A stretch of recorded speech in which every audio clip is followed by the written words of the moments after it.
心の水面へようこそ。この動画を視聴されたということは、現在なかなか成功することができず悩んでおられるのでしょうか。しかしこんな考えに心当たりはありませんか。あの人はすごいなぁと思うだけで行動をしない。失敗を恐れて何もしない。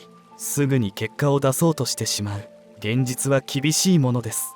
このような心構えでは成功への道は遠いでしょう。しかしご安心ください。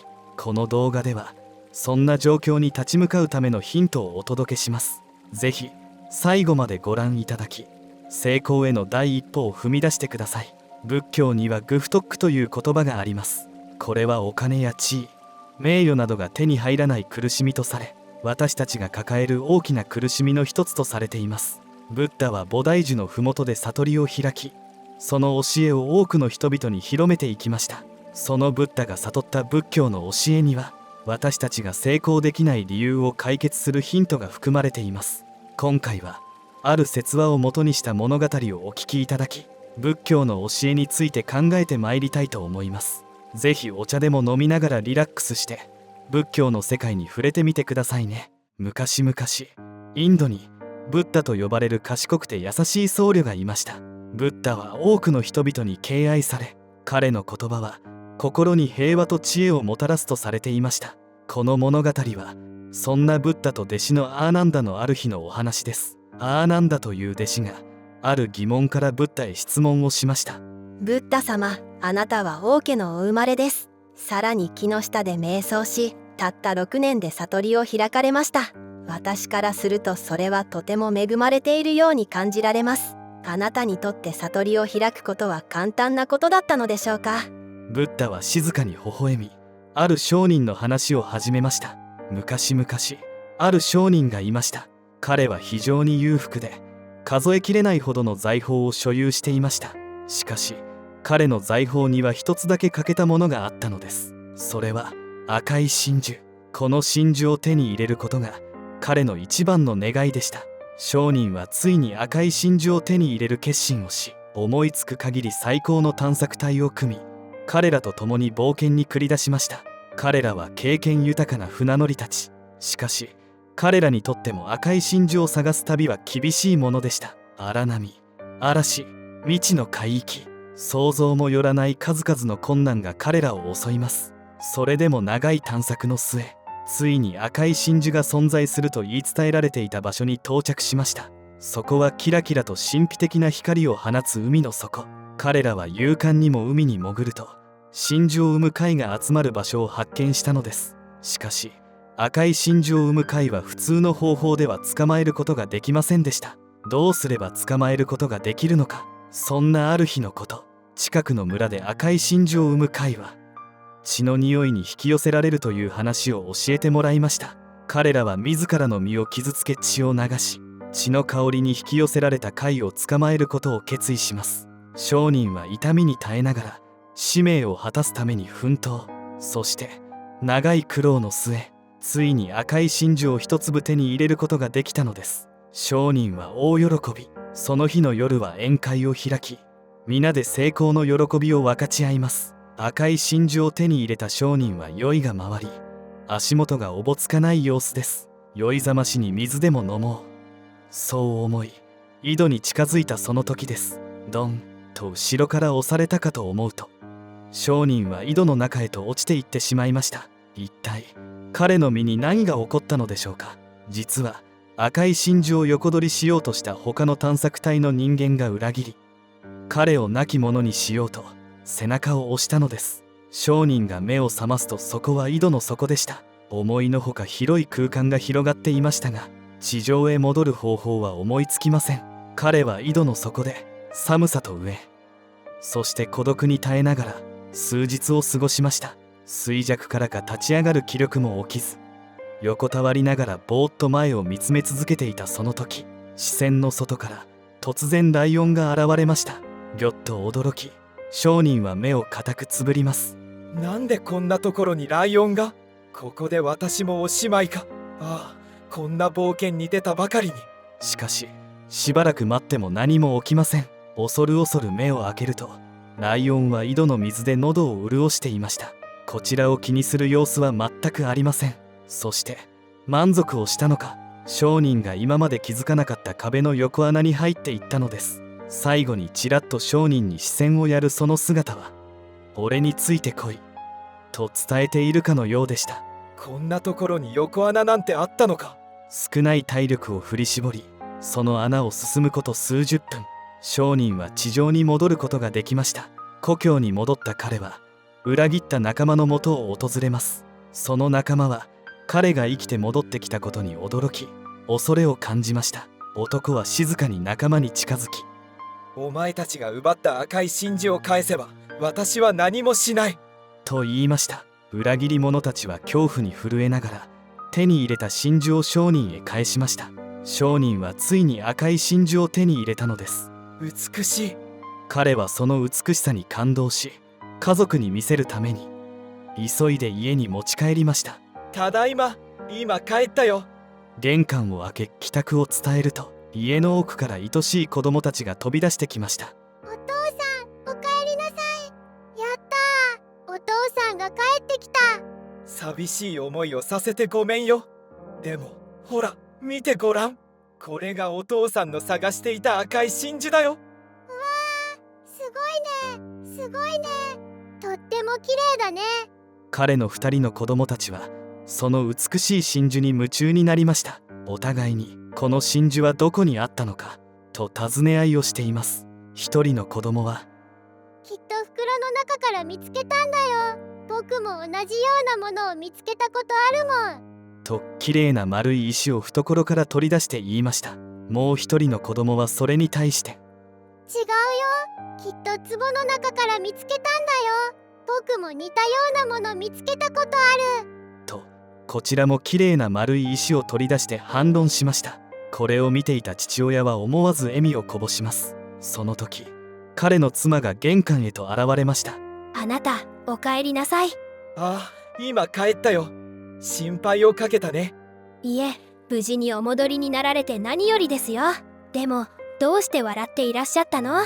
商人が笑みを浮かべていたその理由を尋ねる妻に対して、いや、何？この赤い真珠を手に入れるまでには本当にいろいろなことがあった。とても大変な冒険をしてようやく手に入れたものだ。でも子供たちはその苦労を知らない。赤い真珠をそこらで拾った石と同じようなものだと考えている。それを見ていたらなんだかおかしくてね。商人は妻にそう言って笑いかけました。ブッダは話し終えると一息つき、アーナンダに向き直り、静かに微笑みました。ああ、なんだ。私が悟った結果だけを見ると、その過程が簡単だったと思うかもしれません。しかし実際には様々な修行を行いました。多くの苦労を経てようやく悟りを開くことができたのです。子供たちが真珠を袋や壺の中から見つけたのだと思ったように、多くの人々は成功の裏にある苦労を見ないことがあります。ブッダは優しく微笑みながら続けました。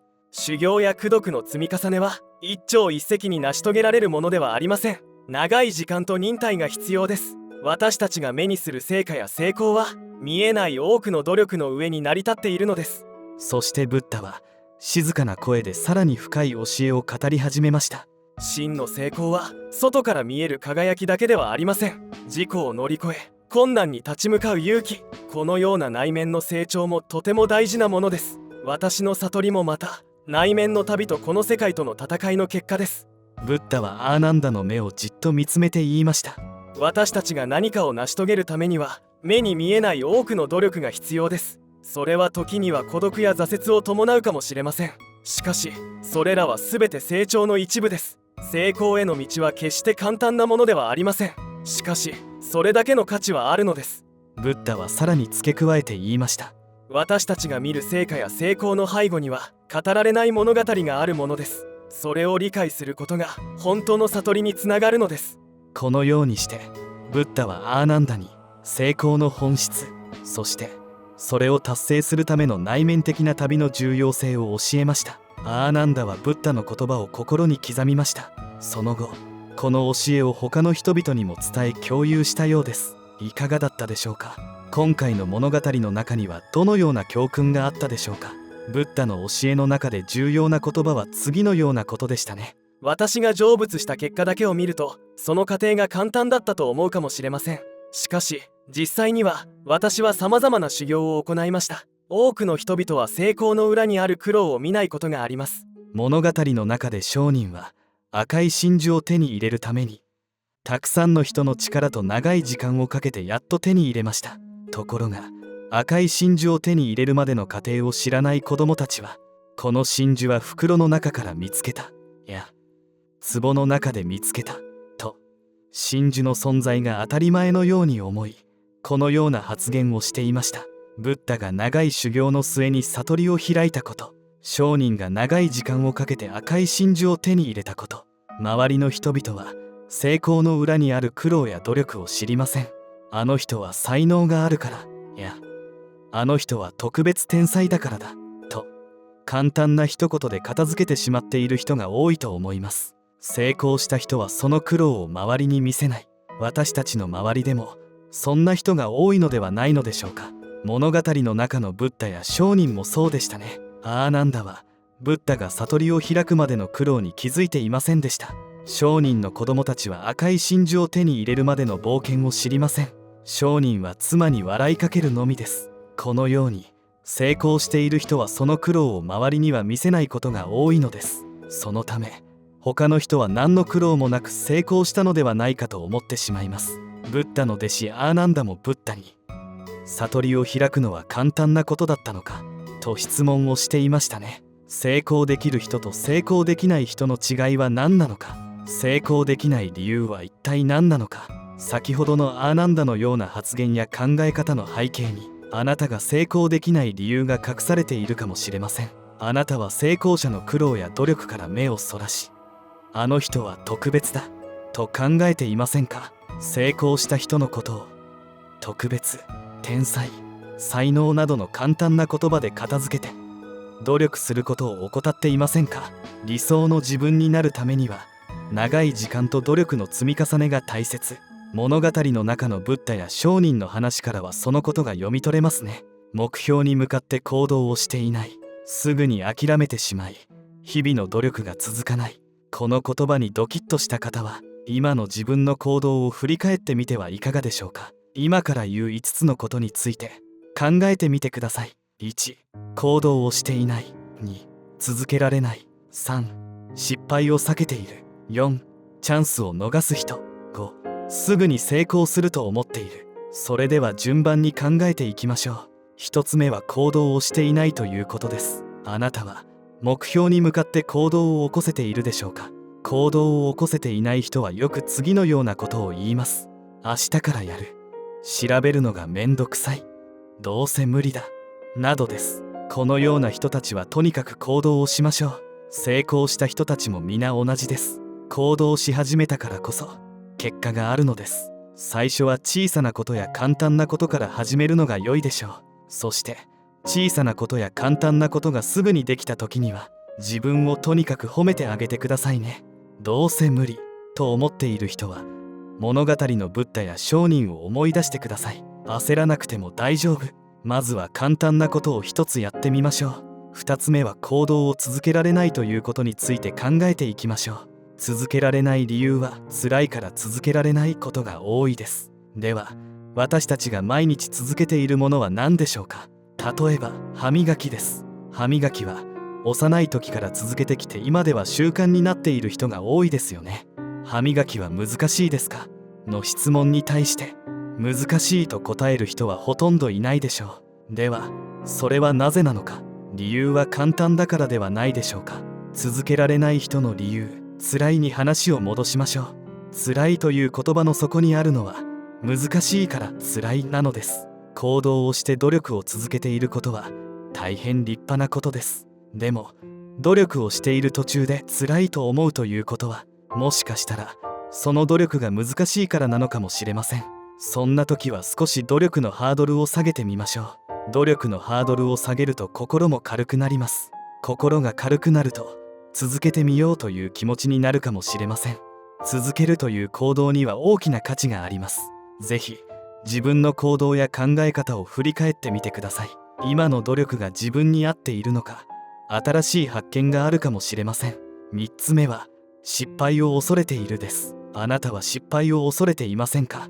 それでは自分の可能性を制限しているようなものです。失敗を避けている人の行動の背景には自己肯定感の低さが考えられます。つまり今の自分に自信がないということですね。このような考え方になってしまう原因は失敗の積み重ねが多いです。自分の行動を誰かに否定されたり叱られ続けたりしていませんか？このようなことが続くと自分が嫌いになってしまいますよね。自分に価値を感じられず自信がなくなり自己肯定感がどんどん下がってしまいます。ではどのように行動をしていけばよいのでしょうか？まず自分は価値のない人間だと思い込むのはやめましょう。あなたという存在はあなたしかいません。あなたにしかできないことやスキルがきっとあるはずですよ。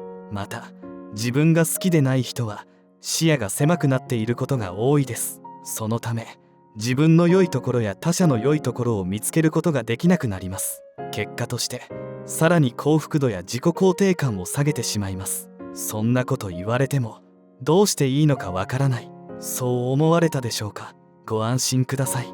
対処法を一つお教えします。それは夜寝る前に今日楽しかったことや頑張ったことを書くことです。ノートや日記、スマホのメモ機能なども良いですね。例えば綺麗な花を見たや夕食が美味しかった、そんな日常のありふれたことでも構いません。今日を振り返って1つから3つほど箇条書きにしてください。これは小さな幸せを見つけて自分を好きになるためのトレーニングです。まずは自分を少しずつ好きになることから始めていきましょう。自分を好きになれれば失敗した自分も気にならなくなります。その時あなたは次も挑戦しようと思えるようになるでしょう。4つ目はチャンスを逃す人についてです。どういうことか例を挙げながらお話をしましょう。例えばの話です。あなたがいつも通りの日常を過ごしていたある日のこと、突然上司から新規事業のリーダーをやってくれないかと誘われました。この事業はあなたの得意とする分野に関連しており成功に導ける可能性は高いと感じています。そして成功に導くことができれば収入はアップし社内での地位も向上することでしょう。しかし失敗する可能性もゼロではありません。上司は1週間で答えを出してねと言って去っていきました。このようにチャンスとは突然やってきます。あなたならどうしますか？チャンスだと感じすぐにやらせてくださいと答えますか？それとも失敗の可能性を恐れて悩んでしまうでしょうか？ここでもう一つ例を出します。皆さんは幸運の女神には前髪しかないというお話を聞いたことがあるでしょうか？古代ギリシアの詩に記載のあるお話なのですが、幸運の女神は出会った人が幸運をつかみやすいように前髪を長くしている。しかし追いかけてつかめぬよう後頭部には髪がないというお話です。つまりチャンスは訪れたら必ずつかめ、後から追いかけても捕まえることはできない、そのようなことを教えてくれているわけですね。ではチャンスを逃さず捕まえるためには具体的にどのようにすればよいのでしょうか？それはいつチャンスが来ても良いように毎日準備をしておくことです。普段から努力し自分の力を高めておく。そしてチャンスが来たら臆せず掴みに行く。そういった人間は成功する確率が高いと言えるでしょう。またそうやって準備をしている人の頑張りを周りの人はよく見ているものです。この人なら大丈夫と思いチャンスをくださっているのです。だから自信を持って飛び込んでください。チャンスを見逃さずあなたにはぜひ成功をつかみ取っていただきたいです。最後5つ目はすぐに成功すると思っているについてです。努力できていること、それはとても素晴らしいことです。しかしすぐに大きな成果を得られると思ってないですか？ブッダや商人は長い時間をかけて自分の目的を達成しましたね。でもそんなに長い時間努力し続けるなんて辛すぎる。もしかしたらあなたはそう思っているかもしれませんね。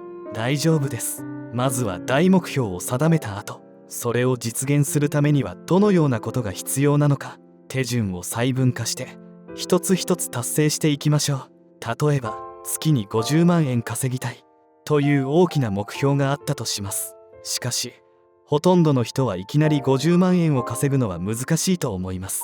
道の途中で挫折する人も多いでしょう。ではどうすればよいのか、先ほど伝えた目標の細分化を見ていきましょう。まず最初の1ヶ月は1000円を目標にしてみてはいかがでしょうか。